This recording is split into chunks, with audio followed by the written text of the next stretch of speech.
Welcome today. This is Scarlet and Rage podcast. I am Michael, and Rage is with me as always.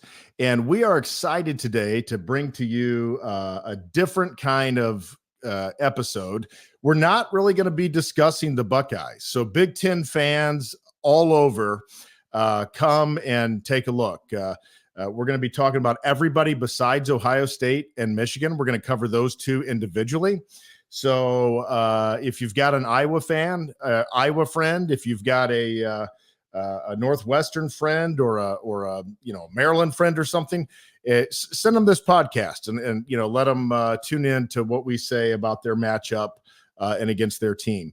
And so, Jay, I don't know about you, but I think I do know about you, but I love Ohio State football, but right behind that for me is Big Ten football. Like, I really do love the Big Ten. I hate it when the Big Ten is not, competing at a high level. And so I don't have anything Ohio State on today. I got my Yankees. I'm repping the New York market that is now Big Ten country. Over there in New York City on the East Coast, that's Big Ten country, Jay. So I was wondering about that fucking shirt, man. I'm repping the New York market. Love New York City. It's a great place. Hopefully, it can be that again. It's not been a very great place as of late, but there's still hope for it. So I'm repping the New York market. Jay, what are you excited about? Well, honestly, Michael, you've said it yourself, man. We are Big Ten fans second to being Ohio State fans. Yes, we even cheer for you guys, Michigan, when you're out of conference. You definitely know that. We're not a podcast that's going to hate on all of the Big Ten teams and stuff. I know most of you guys hate Ohio State.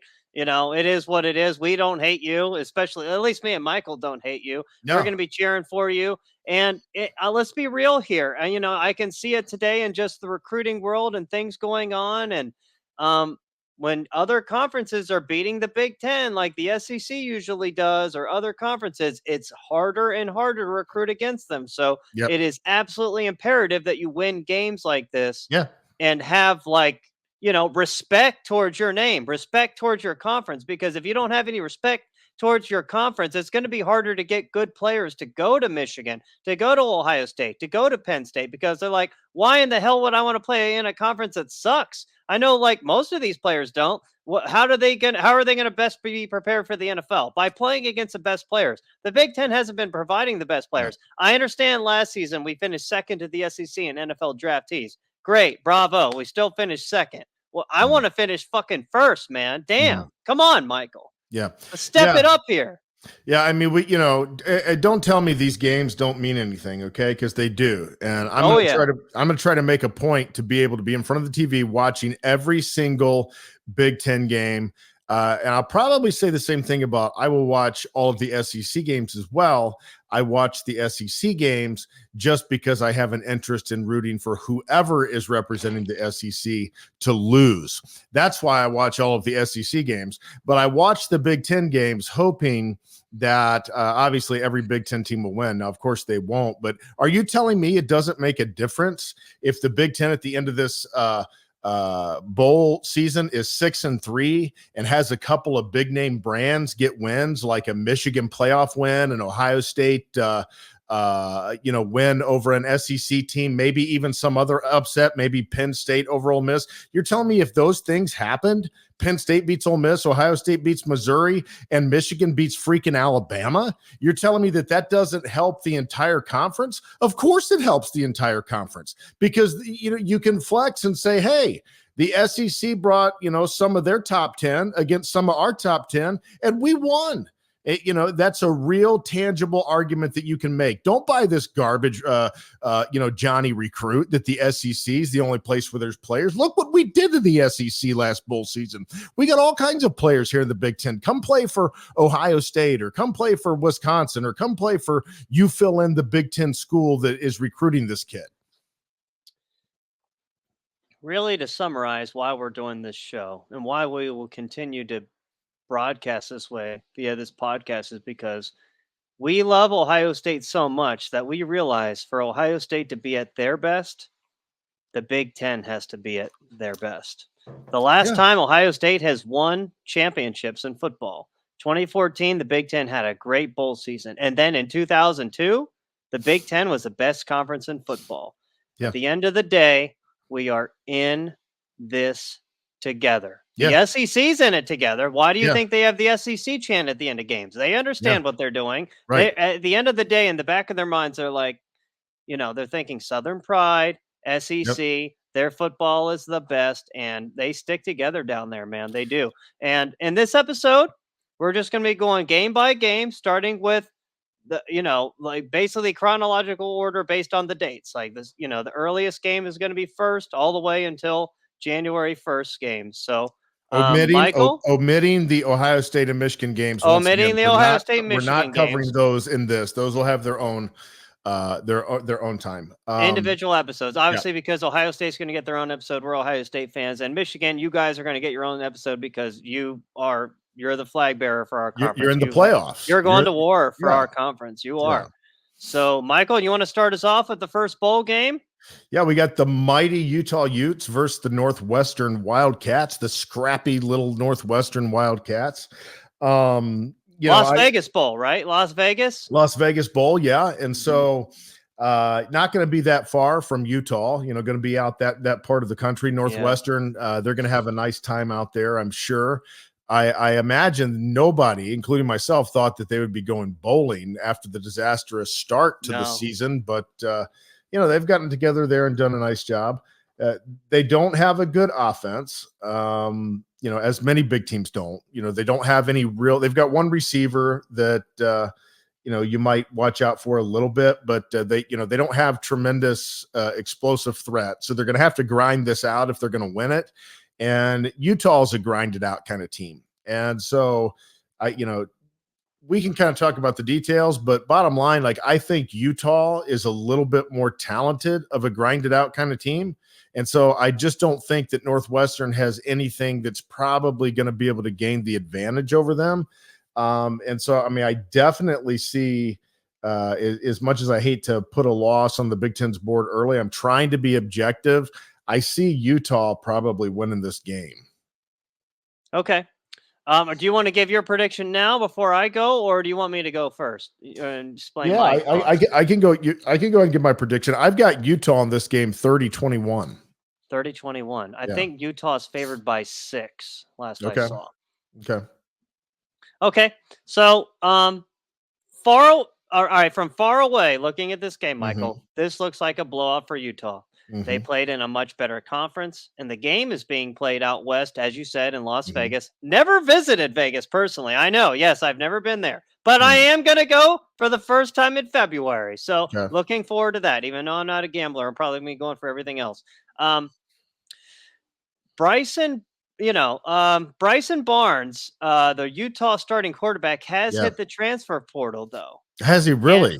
Yes. I didn't know that. Yes. And Utah also is without their best receiver on the season, Devon Valet. I don't know if I mispronounced his name. Sorry.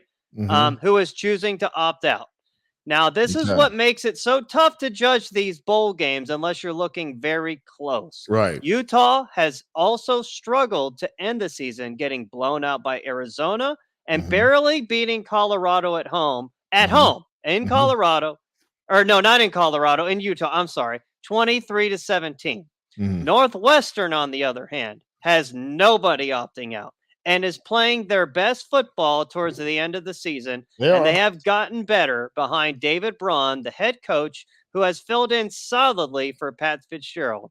And honestly, they have such a great culture at Northwestern, even though they're just not very good, but they have been playing good.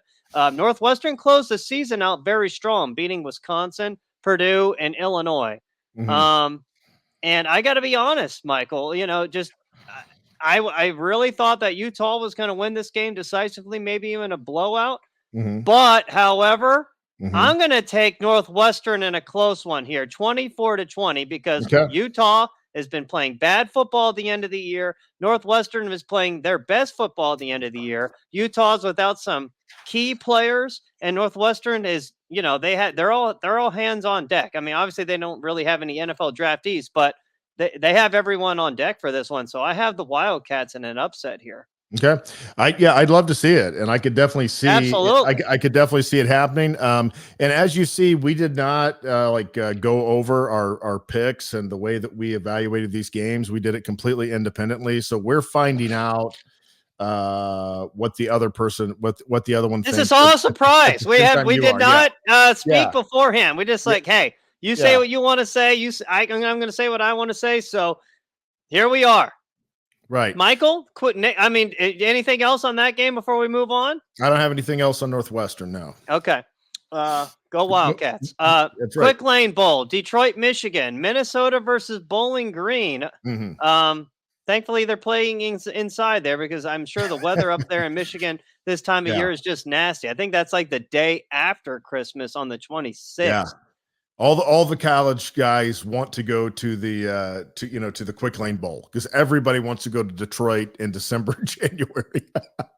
Oh man, I know. I tell you what, man, it sucks that the Big Ten's tied into a game like this in Detroit against like a MAC team. Why can't we be tied into a game like this against an SEC team? And I understand it's not played outdoors, but at the same time, you're at least closer to home and you're going to bring more fans. Like, playing down south against the SEC, that's a total disadvantage for the Big Ten, man.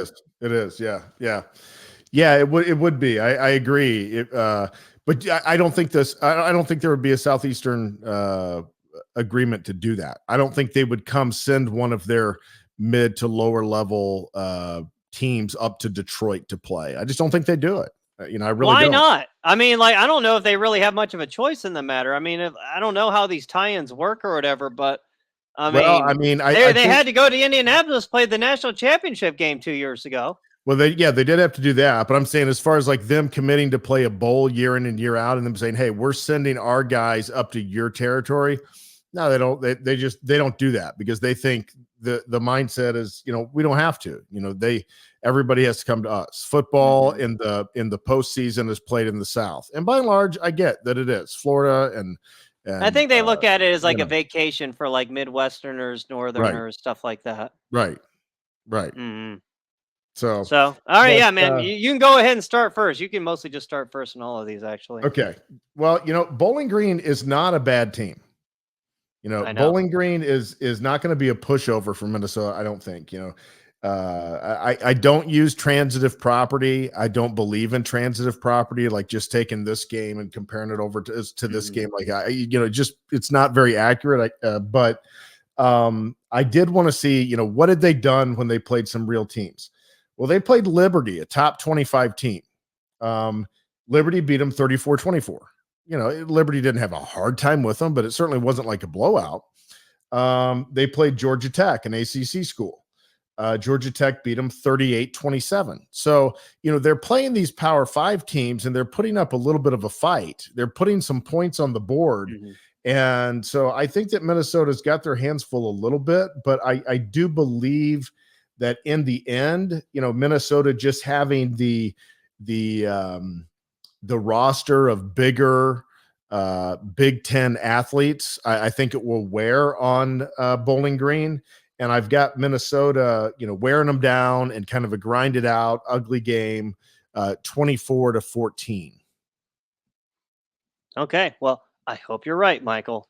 When I look at this game, from far away, obviously I'm not an expert on either team. The game is a much easier drive for Bowling Green fans than it is for Minnesota.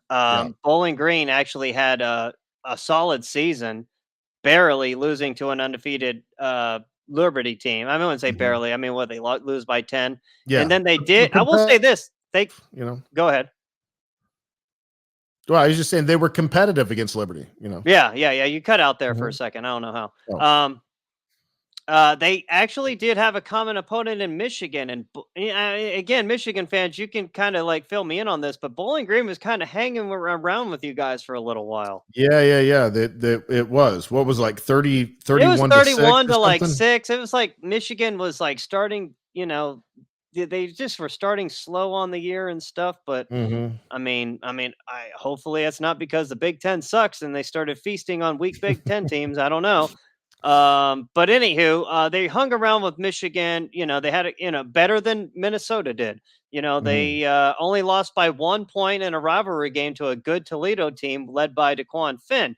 Now, Minnesota, on the other hand, has just been playing awful football towards the end of the season, being blown out by Purdue and Wisconsin. Obviously, we know what happened again, with them 4 in straight Ohio State. losses. I took note Yeah, of that, Jay. I they are did. 5-7. And Mhm. this is a program that is in absolute turmoil right now. They've had a lot of decommitments and transfers. It's beyond time to fire PJ Fleck. He's Yeah. terrible there. Minnesota fans, I feel bad for you. He continues to destroy your program. I know he had a couple years ago. He beat Auburn and stuff, and that was good. But you can't have as many bad seasons as he had lately as well, and just complete failure. He's just another bad Big Ten coach. Well, hold on, Jay. Last year he had a decent season. What was their record last year? They won a game. They were like 8-5 or 9-4. Okay, well then maybe I'm wrong. I don't know. Okay. I just think PJ Fleck sucks, man. I mean, he's been I don't disagree with that. I'm just saying he has done a decent job they were 9-4 last year. were they not? That was the quietest 9-4 I've ever Yeah. seen. Yeah. The quietest. Yeah. Ethan Callier McManus has entered the transfer portal. They're starting quarterback all season. Mhm. So Cole Kramer, never heard of the guy, don't know a damn thing about him, is making his first start.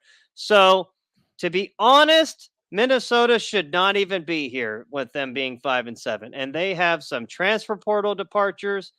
So in an upset, give me Bowling Green in a close one, 20 So to 14. you've got the Big Ten 1-1, and I've got the Big Ten 1-1, just flipped. Yeah, I I yeah. just don't believe in Minnesota winning this game with a new starting quarterback. If Ethan Kalik McManus plays, I would pick Mhm. Minnesota, but he's not playing, Okay. and they're just a bad football team, man. They're just a bad football team. I don't know what else to say. Bad football team. PJ Fleck needs to go. Yeah. Yeah, I mean I they're 5-7. And again, like just looking, I know you say you don't like transitive property. I was looking at it some, not a lot. That factors in some, but that's not the Yeah, reasoning why. sure. Yeah, I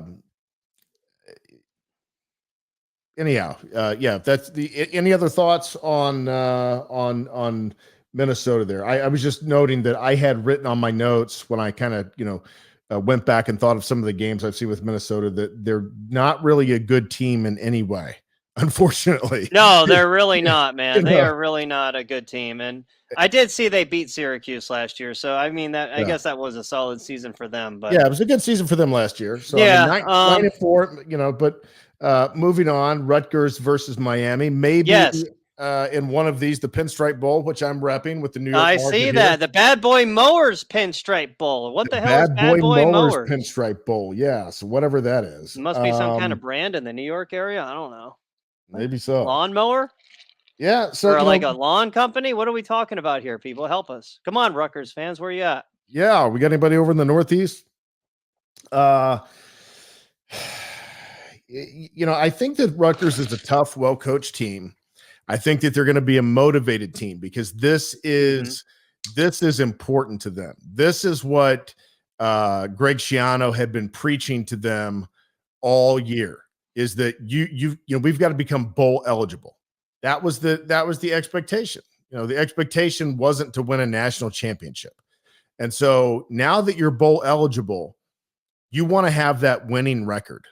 You don't want to have fought and clawed and done everything you've done to get to a bowl game and then end up the season with a losing record at 6-7. They want that winning record 7-6.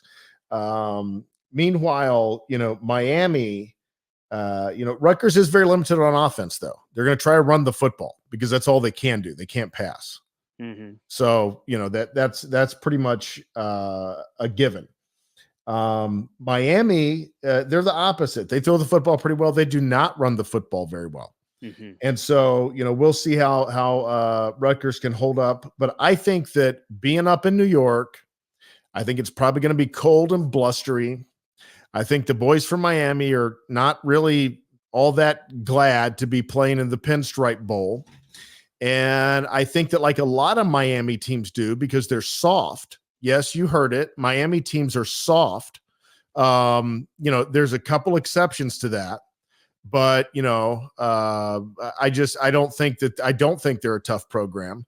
And I think that Greg Schiano, Rutgers, in the gritty confines of New York City, are going to out-tough, outplay, and outgut Miami. And I've got Rutgers with a win at 21-13.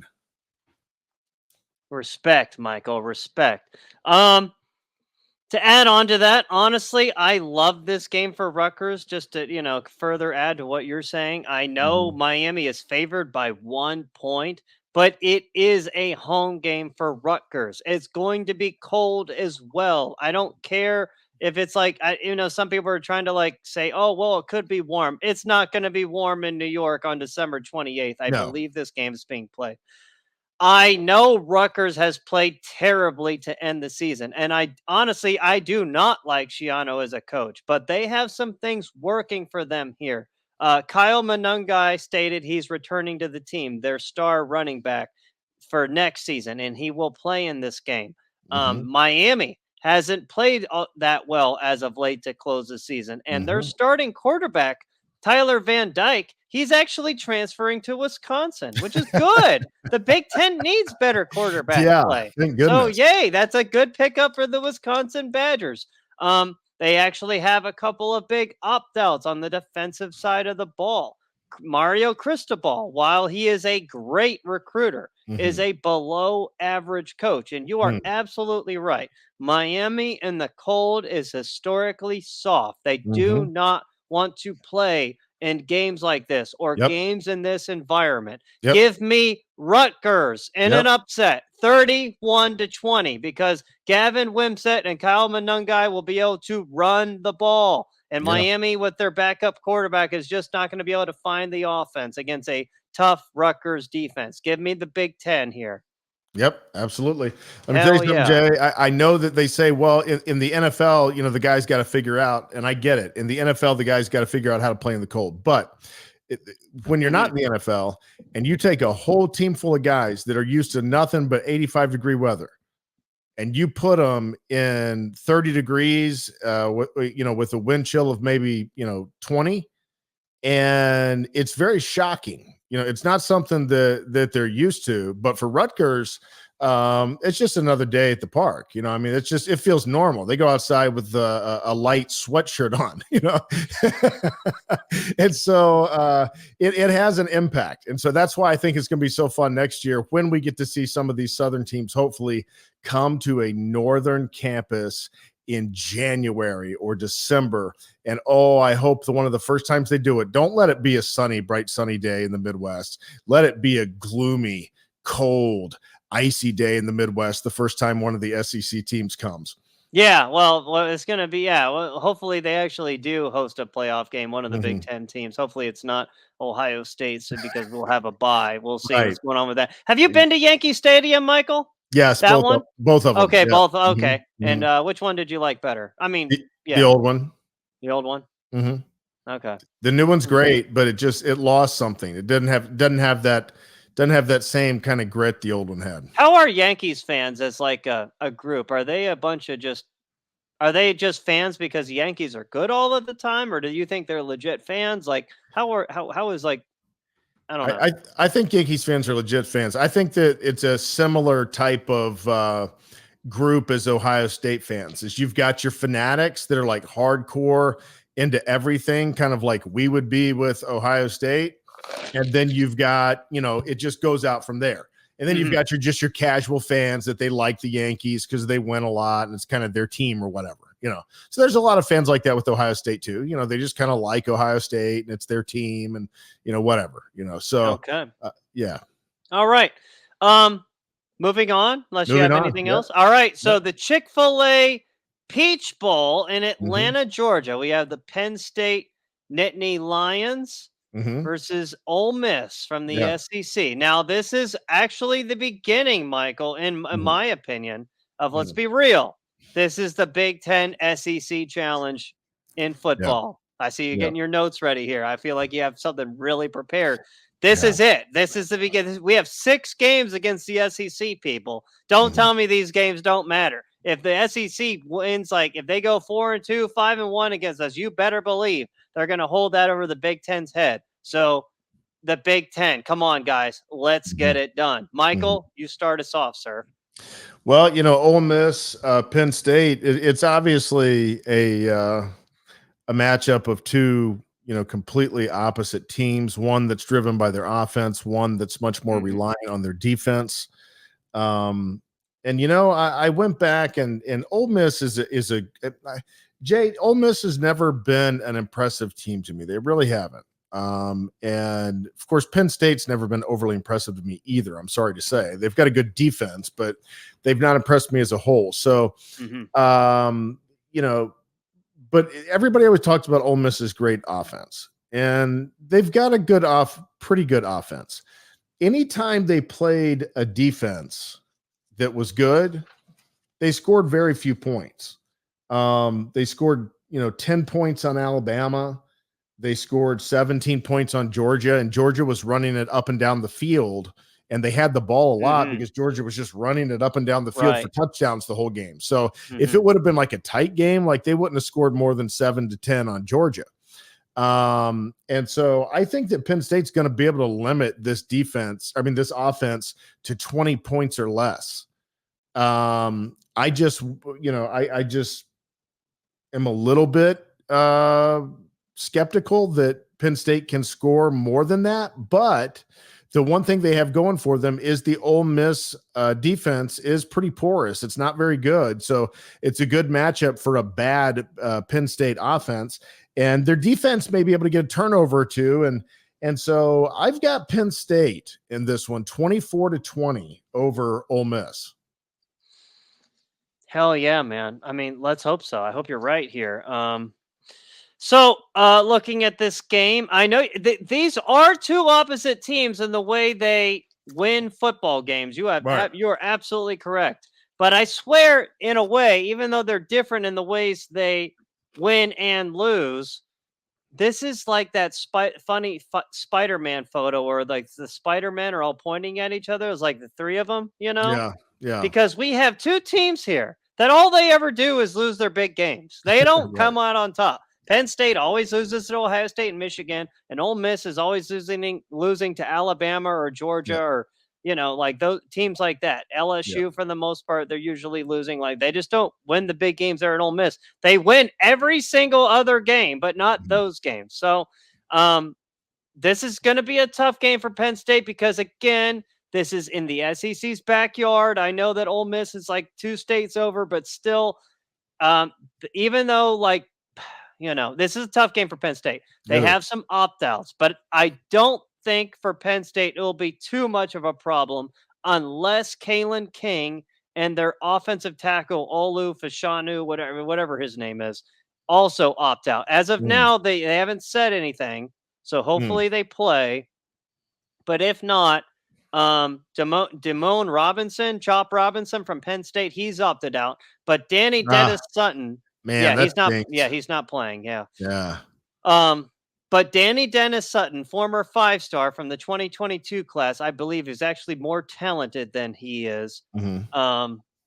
So I think there won't be much of a drop off there at all. Ole Miss, even though as of now they do not have any opt-outs, they have not impressed me much this season. No. If Michael Pratt, the guy that I want Ohio State to pick up in the transfer portal, if he enters, plays for Tulane at the beginning of the season, then Ole Miss loses that game to Tulane. Also, while Penn State was, they kind of hung around with Ohio State, but not really, and they really hung in there with Michigan. Like Ole Miss got blown out bad by Georgia, as you just mentioned, and they lost very decisively to Alabama. So give me Penn State in a close one on the road because it's a road game. 20-17. I have the Penn State Nittany Lions with the first win for the Big Ten over the SEC and the Big Ten SEC Challenge of 2023-2024 season. There we go. Hell yeah, man. All right. I know I'm painting a pretty rosy picture for the Big Ten so far. I know you have them undefeated, and I don't. 3-1. I've got them losing the Utah game. Hey, everyone, if the lighting seems like it's messing up, it's because this light is like flickering in my room right here. So don't freak out. Like my house is not haunted. I don't think it is. Yeah. So yeah, it's just like flickering. Probably needs changed. So Yep. So I've got them 3-1, Jay, and I'll go ahead and say I'm about to have them 4-1. Okay. But I'm going to go ahead and tell you why I'm going to have them 4-1, and then I give you my. I see the light doing that. Then yeah. I give you my score. I think that if these two teams played in the middle of the season, that Auburn probably definitely wins. All right, so we're Um, moving on to the Trans Perfect Music City Bowl, yes, Nashville, Tennessee. That's what we're yes, talking about, right? yes. Okay. Here we It's, and what the hell is Trans Perfect, people? I don't What know. is that? Hopefully, Is this like something like to try and acknowledge trans people? well, I hope it's some kind of like financial company, like I Trans hope so America or too, man, something. because Yeah, I do yeah, not do that whole trans thing. You're not going to no, find it in either me or Michael preaching trans people and all that disgusting no, nonsense that's no, going on no. in the world. Those Yeah, people are no, fucking weird. I don't think it's that kind of trans. But but anyhow, um, so Yeah. I think that Auburn probably would have won the game in the middle of the season, but Maryland was like a tale of like of the beginning of the season and the end of the season. They fell apart in the middle of the season. Hmm. They looked like they were going to be pretty good. Ohio State beat them, and then they kind of fell apart. Like it's like they played right there with Ohio State, and then when they couldn't get over the hump, and they gave it everything they had, and Yeah. they still ended up giving. It's like it really took a lot out of them, and they kind of struggled those next couple of weeks, and they lost a game or two that they shouldn't. Certainly one to Northwestern that they lost that they shouldn't have. But they didn't give up, and they got it back going again at the end of the season. And they won 3 out of their last 4, I think. Auburn was a team that ended the season with a loss to New Mexico State, and then bouncing back from that horrible loss to I think they're the Diablos, the New Mexico State Diablos. And you know that New Mexico State went into Jordan Hare Stadium in Auburn, Jay. New Mexico State came to Alabama and beat them on their home field. So I know. I then know. the next week they go over to, I'm just saying, if this was a Big Ten team, they would be getting like a lot of criticism for that. But since this is an SEC team, it's like they just get a pass. Like if this was a Big Ten team, it would be like, that's embarrassing to let New Mexico State come to your home stadium and beat you. But it's like with the SEC teams, you don't hardly ever, nobody ever really mentions anything about it. It just kind of goes on. No, you're absolutely right. Okay. So then they bounce back from that and they play a great game against Nick Saban and Alabama, have the game won, win, lose obviously in heartbreaking fashion on 4th and 31. And I think I'm placing my bet that, the fact that Maryland got winning there at the end of the season and for Auburn to finish in the crushing fashion that they did, I think Auburn is, I think they're kind of down and out for the season, and I'm taking Maryland 34-25. I do think Maryland's going to have some trouble with their run game. I think Auburn's run game is going to present some challenges to them, but I do think that Auburn's defense is not very good, and I think Maryland's going to be able to exploit that. Okay. I believe Auburn's favored by like 4 points. Maybe so. Yeah, I mean, this is another game played in SEC country. I don't know how far away Nashville is from Auburn, Alabama. Do you? Yeah, it's probably close to 5 hours, 4.5, 5 hours. Jeez, that is a very drivable trip. I did not think it was that close. Damn. Yeah. Anywho, looking at this game, this is a game where actually this is something I've actually kind of looked forward to for like the last couple years because Maryland is a Big Ten team that is absolutely one of the few Big Ten teams that can match up athletically with a team from the SEC. Yes, Maryland fans, Maryland fans, you are one of the few teams that can when you show up. I've always wanted to see Maryland play an SEC team, and now we have it. I love that Talia Tungavailoa wants to and is going to play, as well as Caden Prather, their big 6'4" receiver who's explosive, scored that nice touchdown against Will Johnson against Michigan, and Deshaun Jones. both are playing. Maryland actually ended the season on a very strong note, giving Yeah. Michigan all they could handle, as well as blowing Rutgers out. Mhm. Auburn, on the other hand, is reeling, as you said, with one of the worst losses, worst end of game collapses and losses that I have ever seen in college Yeah. football. Yeah. With that 4th and 25 touchdown against Alabama, why they decided to only rush 3 and maybe like one of them even dropped off and just, gave that guy all time, Jalen Milrow, all day to throw. I And have no even idea. that being the Alabama game. I mean, if you stop them on 4th and 30 or whatever it is, that like makes Auburn's season, because they had a winning season anyway, and then to put the notch of beating Nick Saban and Alabama and keeping them out of the playoffs, like that would have made their season. They were 4th and 30 away from like an amazing energy going into this bowl game, and Yeah, no, and they're reeling. sir. Like No, I said, sir. yeah, Yeah. they're reeling here. They have a lot of recruiting momentum and transfer portal momentum, though, but that doesn't mean jack shit for the team that's currently going on. That they currently have, as you said, they lost 31-10 to a New Mexico State team who actually yesterday just got blown out in their bowl game 37-10 to Fresno State. Oh, wow. Yeah, they have Yeah. some major opt-outs as well, and shut down corner DJ James. He's not playing, as well as their standout defensive lineman Marcus Harris.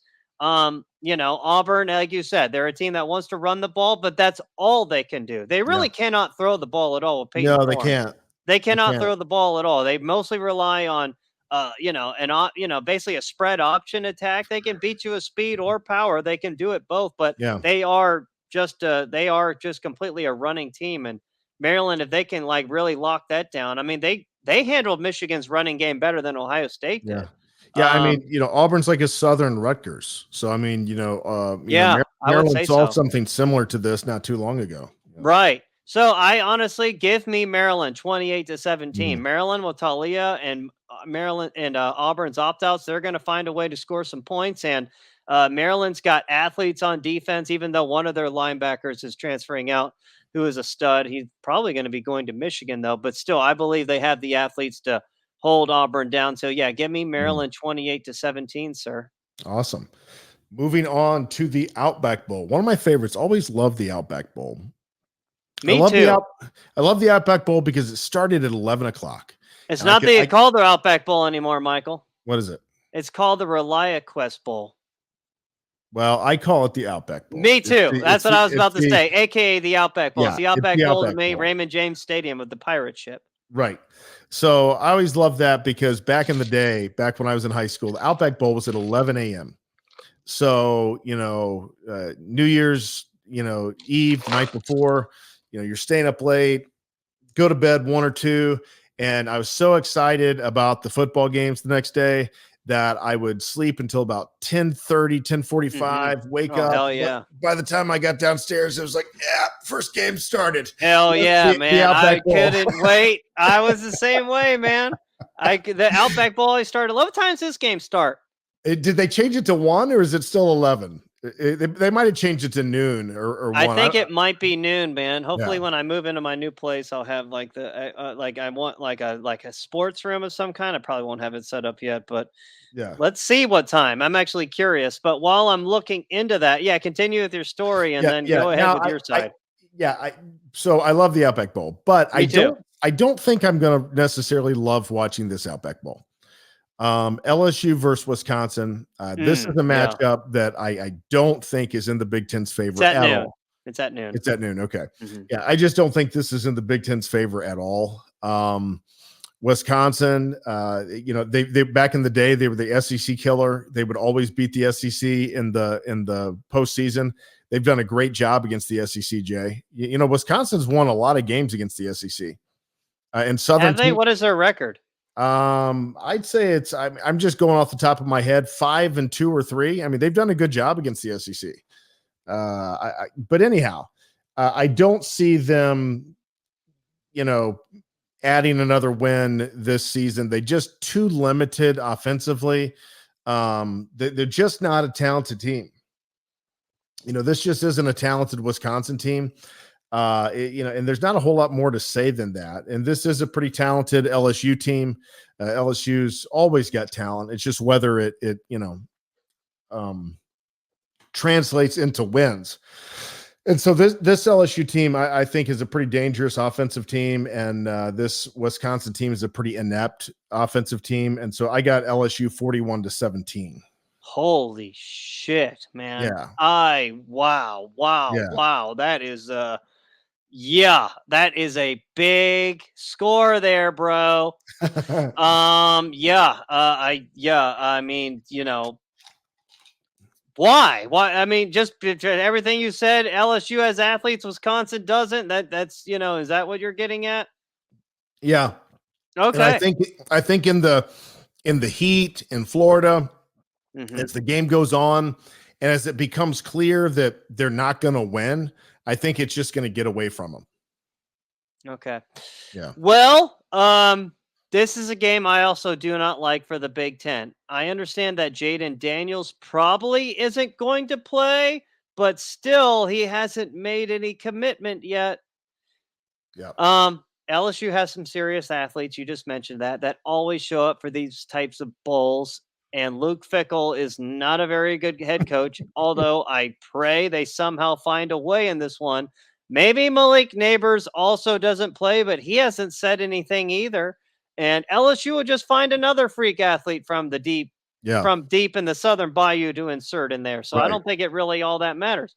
We do know that LSU wants to throw the ball around, and they absolutely will in a fast environment, considering this game is being played, like you said, in the Florida heat and sun. Braylon Allen has opted out for Wisconsin, which is a major blow. Did you know that? Yeah. Okay. Yes. And so that was another reason why I don't see him doing Yeah, much. I don't understand this opt-out at all. I don't see him going in the first 2 rounds. So why is he not playing? I don't know. Tanner Mordecai is back. They're starting quarterback, which is a plus. He's a solid quarterback. I mean, Jay, the guy could make himself $500,000. I mean, literally. I mean, if he went up another 6, 7 picks or 10 picks or whatever, if he went out and had 20 carries and 140 yards against LSU and looked good, I mean, it really could impact the way he's viewed. So this is really weak, I think, of him to opt out and not play for his team and play for his university. Doesn't make any sense, man. And I swear, in the offseason, Michael and I are going to have a discussion on these opt-outs and NIL and stuff. But again, that is an episode that deserves that is an episode that we just need to be specific on that topic and not veer from it. Like, that deserves probably like a 2-part series, maybe 3-part series. Michael, I don't know. What do you think? Yeah, definitely. Yeah. So I don't really want to speak on that too much. Like I said, Braylon Allen is out now. If Wisconsin had like 3 Ricardo Hallmans, I would feel good, but they don't. And yes, Wisconsin fans, I think Ricardo Hallman might be the best corner in the Big Ten. I would maybe even put him above Denzel Burke and Will Johnson. That guy is legit, but he plays for Wisconsin, so he just doesn't get noticed as well. He's a guy, I think he had 2 interceptions against Kyle McCord, Michael, 2 of them. Yeah, he did. He's a beast, man. I first noticed him in Wisconsin's spring game. He had like 3 picks. Now, granted, Wisconsin doesn't have the best passing game, but, he still locked dudes down. Well, Wisconsin's, they usually got some players. I mean, it's just that this version of Wisconsin, they have some speed in spots, but they're collectively slow. They're not. Yeah. They have like some speed in spots, but collectively they're not very fast. So no. Unfortunately, give me LSU 38-21. And I actually don't even know how Wisconsin gets to 21. Without Braylon Allen, I do not. And honestly, this is a type of game where I think Wisconsin should try and run more power in I-based formations versus like running the spread, against LSU and the heat and stuff. I don't know if that's the best way to success, but I'm going to be cheering for them to somehow move the ball and do something. I just don't think it's going to be very conducive, not against LSU. And it sucks. I really dislike LSU a lot.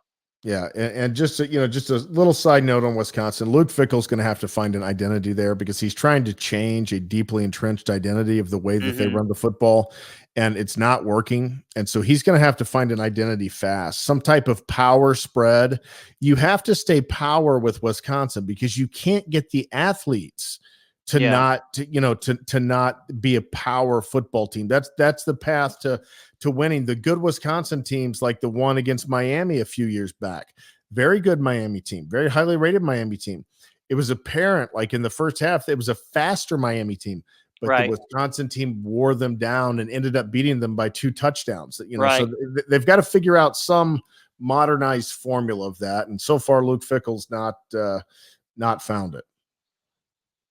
Yeah, well, again, he's just got to recruit the skill positions better. I wouldn't say it's impossible, but it's very hard. Moving on to our final bowl game. Mhm. Michael, we have the final I mean, it's not the final bowl game, but the final bowl game we're going to For talk this about on episode. this show. Yeah, for Right. this episode. We have the Florida Citrus Bowl. No like Mhm. sponsor or anything, it's just the Citrus Bowl. Orlando, Florida, Seriously? Iowa. Capital One's not sponsoring it anymore?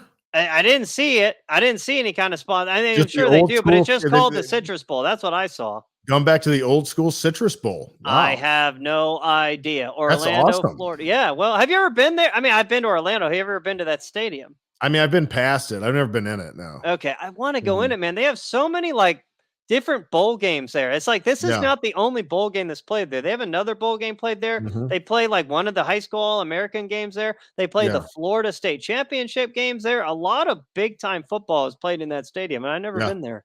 Yeah. Yeah, no, I've been past it, never been in it, but, yeah, good opportunity for Iowa. Yeah. You know, Tennessee's favored by like 8 points. yeah, and man, I'm pulling for Iowa. I really am, but their Mhm. offense is so bad.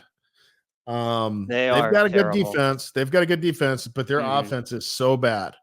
Iowa fans, if there's any of you watching, you deserved better than Ferentz Jr. That was a real disservice that unfortunately you guys had to go through as a program for the last few years.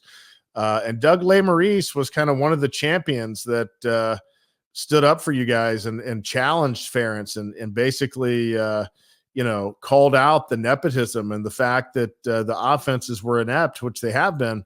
And so you're a good football team. Iowa got a good defense, really good defense. I just don't. I don't think it's going to be enough because I don't think you're going to be able to get enough offense going.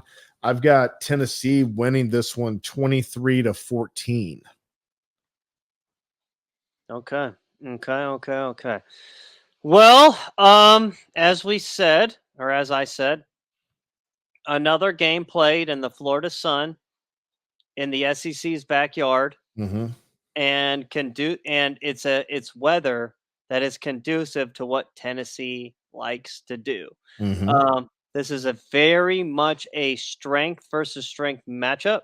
Mm-hmm. Um, Iowa's offense is probably the worst in the country. Tennessee's defense is not the worst in the country, but it is pretty It's not bad. good. No. No, I would say Iowa's offense is the worst in the country. I don't think there is a worse offense. Not at like the Power 5 level. Yeah. It's Oh, so it's it bad. just means it's just amazing how like it's just crazy how their defense is so good when they Mhm. practice against such shit offense. Like, Yeah. how does that even fucking work? I Yeah. don't even know how that works. Like, Yeah. how are Well, they playing at such a high level? I don't know. Obviously, the defensive coordinator's doing a great job. I'm not sure what it is, but Hmm. there's a culture of defense at Iowa. They play it consistently, but this DC that they've had as of late has really seemed to do a great job with the talent that Hell they yeah, have. man. The Yeah. guy is a genius. Phil Hmm. Parker. Hmm. The Yeah. best defensive coordinator in the country. I don't think it's even close. Jesse Minter is up there, Michigan fans. He's up there, but this guy I think has him beat. If you're just gonna have, if Yeah, you're just gonna have a wizard that isn't really a recruiter and just an old guy, you think you could have gone Phil Parker instead of Jim Knowles. yeah, well, yeah, for sure, Yeah. absolutely, man. I So don't know, maybe. yeah, sorry, I digress into Ohio State, but all right, back into Tennessee, Iowa. Yeah, man, Iowa football, man, they just bring the white guy corner just back, man. Like I swear, like Cooper DeJean, like Riley Moss last year, they had two Yeah, starting yeah, white like corners, man. yeah, Respected them because those white guys can play. They are yeah. fast, physical, quick. Like, yeah, man, they If you had are like a every white guy with speed and you want a chance, Iowa. Go to Iowa, man, Iowa. Iowa, dude, they get it done, man. And again, these aren't stiffs; these guys can run now, Yeah. so don't sleep on them. But for Iowa's side. I know I just mentioned him, but Cooper DeJean, they're all everything corner and punt returner. He's still out. He's out for the season, which still really hurts. Hmm. Like I said, their defense is right there with Michigan as the best in the conference. Yes, I would put their defense above Penn State's and Ohio State's. Hmm. Um, really wish, like you said, Phil Parker found his way to Ohio State, but that's just not happening now that Yep. he's established there, and he's just too old to recruit at an elite level. Yep. Iowa's quarterback Deacon Hill is the absolute biggest big quarterback in the Big Ten. He looks like a middle linebacker more so than a quarterback. Do you realize? Do you know what his listed size is, Michael? What? He's like 6'3", 258. Oh, wow. He's like Jared Lorenzen type big. Wow. But I mean, is he muscular?